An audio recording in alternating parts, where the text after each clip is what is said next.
તો આજે આપણે ઓફિસમાંથી મસ્ત ચેલેન્જ લઈને પહોંચી ગયા હતા બરી એને કીધું સાઈડ હે એ બહુ અઘરી છે, તો આ બેરિયર આપણે ઉપાડવાની બહુ વાર થતી હતી.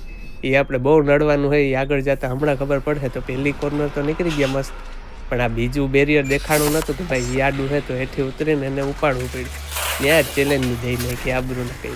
બીજી સાઈડ જોયું ત્યાં તો બરોબર કંઈ વાંધો નહોતો, તો આગળ આવેલા તો પાછું ઓડી જતું હતું કે ઓલી બાજુ હવાને લીધે આ રેલિંગ ક્યારે પડી આપણા માથે એ કંઈ ખબર જ ન પડી. તો એ બાજુ ઓલમોસ્ટ ગઈ રેલિંગ ને પાછું આપણે હેઠું ઉતરવું પડ્યું. આને હવે પાછું અંદર ઘાલી દઈએ. આને તો કવરાવ્યા તો આજ. પછી આ જો આ ક્યારે થઈ ગયું શું થઈ ગયું ખબર નહીં. સારું ધ્યાન પડ્યું હતું, નકર આખી રેલિંગ ઉપાડતા જતો. પાછું એને શું કરી લઈએ ને પાછા મેપ જોઈએ કે બરોબર જગ્યાએ તો હે ને ભાઈ. મેપ જોઈને પાછા નીકળી ગયા. હવે આજે ફેરે થોડુંક ઓલું કર્યું ને નીકળી ગયા આપણે. પછી આગળ આવ્યો તો પાછળ એવું આવ્યું. આજે ફેર તો ઓલરેડી પડેલી જ હતી એટલે વાંધો ન આવ્યો.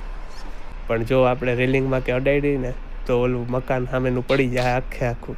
એટલે એવું કરવાનું થતું ન. તો માંડ કરી નીકળી ગયા. જોઈએ ગેટ એ બરોબર છે, નાખી દઈએ અંદર ગેટ. આખો વિડીયો તો આમાં આવે એમ નહોતો એટલે અડધો વિડીયો આમાં મૂક્યો. બાકીનો બધો યુટ્યુબમાં જોજો. એમાં લાઈક કરજો, સબસ્ક્રાઈબ કરજો.